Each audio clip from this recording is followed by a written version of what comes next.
আসসালামু আলাইকুম ও রহমতুল্লাহি ও বারাকাতুহু। নামাজ মূল ইবাদত, সেটা পড়ার জন্য আপনার কি সমস্যা? আপনি দাঁড়িয়ে নামাজ পড়তে পারেন না? কোমরের সমস্যা, দাঁড়িয়ে পড়া যায়, রুকুর সমস্যা, না রুকু সেজদা দুটোরই সমস্যা? যদি এরকম একটা সমস্যা হয় যে দাঁড়িয়ে বা রুকু সেজদা দুটোই না করে অনেক সময় একেবারে শুয়ে পড়ে অসুস্থ থাকা, এই নামাজগুলোর শরীয়ী বিধান কি তার উপরেই আলোচনা। অর্থাৎ আল্লাহ রাব্বুল আলামিন তার পাক কালামুল্লাহ শরীফে আমাদের যে সুযোগ সুবিধাগুলো করে দিয়েছেন তার উপরেই বেস করে আমি এই শরীয়ী বিধান অনুযায়ী নামাজ কিভাবে আদায় করতে হবে অসুস্থ মানুষের, তার উপরেই আলোচনা। আলহামদুলিল্লাহ আলহামদুলিল্লাহ সালামুন আলা ইবাদিহিল্লাযীনা ইসতাফা, আম্মা বাদ। আউযু বিল্লাহি মিনাশ শাইতানির রাজীম। বিসমিল্লাহির রহমানির রহিম। ফাযকুরুল্লাহ কিয়ামান ওয়া কুয়ুদান ওয়া আলা জুনুবিহিম। আল্লাহ বলেছেন যে তোমরা আমার জিকির করো, অর্থাৎ নামাজ আদায় করো দাঁড়িয়ে, বসে, শুয়ে পড়ে। তাহলে তিনটেই কথা আল্লাহ বলে দিলেন তার পাক কালামুল্লাহ শরীফ।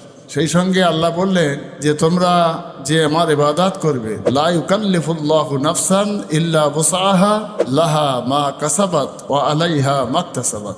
আল্লাহ রাব্বুল আলামিন বলেছেন যে মানুষের সাধ্যের বাইরে আমি কিছু চাপাই না। অর্থাৎ যদি কারো দাঁড়িয়ে নামাজ পড়ার মতো ক্ষমতা থাকে সে দাঁড়িয়ে নামাজ পড়বে। রুকু করতে অসুবিধা হলে তাহলে সেই লোকটা, যেহেতু দাঁড়ানোটা নামাজের মধ্যে ফরজ, কিয়াম করা ফরজ, তাই দাঁড়িয়ে আপনাকে নিয়তটা বাঁধতে হবে। বাঁধার পরে আপনার রুকুতে যেহেতু সমস্যা, তখন আপনি বসে পড়বেন। বসে পড়ে রুকুটা ইশারায় করলেন। সেজদা যদি করবার ক্ষমতা থাকে তাহলে সেজদায় চলে যাবেন। আর যদি সেজদায় যাওয়ার মতো পজিশন আপনার নেই তাহলে রুকুটা যখন করবেন একটু হালকা ঝুঁকে মাথাটা, যখন সেজদা করবেন তখন একটু বেশি ঝুঁকে যাবেন। তাহলে রুকু আর সেজদা দুটোই আপনি করতে পারছেন না, তার বিধান এটা। যদি কেউ দাঁড়িয়ে নামাজ পড়ে, রুকু করতে পারে কিন্তু সেজদায় যাওয়ার মতন ক্ষমতা নেই, তাহলে দাঁড়িয়ে নামাজ নিয়ত করলো, তারপরে রুকু করলো, তারপরে সে বসে পড়লো এবং সেজদার বেলা ইশারায় মাথাটা ঝুঁকিয়ে সে সেজদা করবে। এই সেজদার সময় কেউ যদি টুল, টেবিল, কোনো জিনিস সামনে রেখে তার উপর সেজদা করতে হবে, এটা কিন্তু শরীয়তের বিধান নয়। তাহলে আপনাকে শুধুমাত্র ইশারাই সেজদা করতে হবে। এখন রাসূল আকরাম সাল্লাল্লাহু আলাইহি সাল্লাম বলেছেন যে ফাসাল্লা কায়িমান ফাইল্লাম ইয়াস্তাতি কায়িদান ফাইল্লাম ইয়াস্তাতি আলা জুনুবি। অর্থাৎ যদি দাঁড়িয়ে নামাজ পড়তে পারেন সর্বশ্রেষ্ঠ এবং উত্তম। যদি সে ক্ষমতা না রাখে তাহলে সে বসে পড়বে।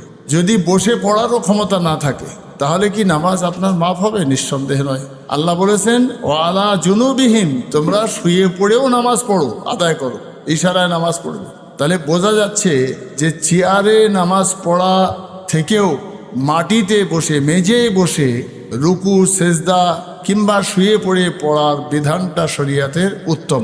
যদিও আমরা দেখেছি প্রত্যেকটা মসজিদে প্রায় চেয়ারের আমদানি, তো চেয়ারে নামাজ পড়ার বিধান এটা হয়তো কেয়াস করে ওলামায়ে দ্বীনরা জায়েজ করে দিয়েছেন। তারপরেও বলবো যে চেয়ারে পড়ার থেকেও আপনি যদি মেঝে বসে পড়েন তাতেই আপনার নামাজের ভিতরে মনোনিবেশ হবে, নামাজের ভিতরে একাগ্রতা আসবে, নামাজের যে একটা মূল ইবাদতের যে বিষয় সেটা আপনার ওই নামাজের মধ্যে বেশি ফুটে উঠবে। যেমন আপনি আমি জানি যে কোরআনুল কারীম আল্লাহ রাব্বুল আলামিন আমাদের জন্য নাজিল করে বলে দিয়েছেন লা ইউকাল্লিফুল্লাহু নাফসান ইল্লা বুসআহা লাহা মা কাসাবাত ওয়া আলাইহা মাকতাসাবাত। মানুষের উপরে কোনো জিনিস চাপিয়ে দেওয়া হয়নি। রাসূল আকরাম সাল্লাল্লাহু আলাইহি সাল্লাম সাহাবীদেরকে এইভাবে নামাজ পড়তে বলেছেন, সেটা বুখারী শরীফে আছে, সেটা মুসলিম শরীফের মধ্যে এসছে।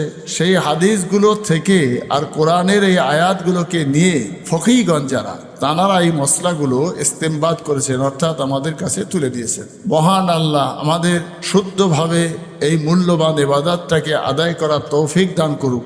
নামাজ কোনো হালেই মাপ নেই, সেটাই হলো ফাইনাল। তাই মহান আল্লাহ আমাদের সেই নামাজের গুরুত্ব বুঝে, যে নামাজ অন্যায় থেকে বিরত রাখে।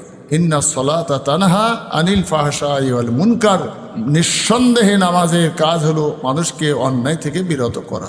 সেই নামাজ আমরা যেন আদায় করতে পারি যাতে অন্যায় থেকে বিরত থাকতে পারি। আল্লাহ কবুল করুক। ওমা তৌফিকি ইল্লা বিল্লাহ। আসসালামু আলাইকুম ওয়া রাহমাতুল্লাহ।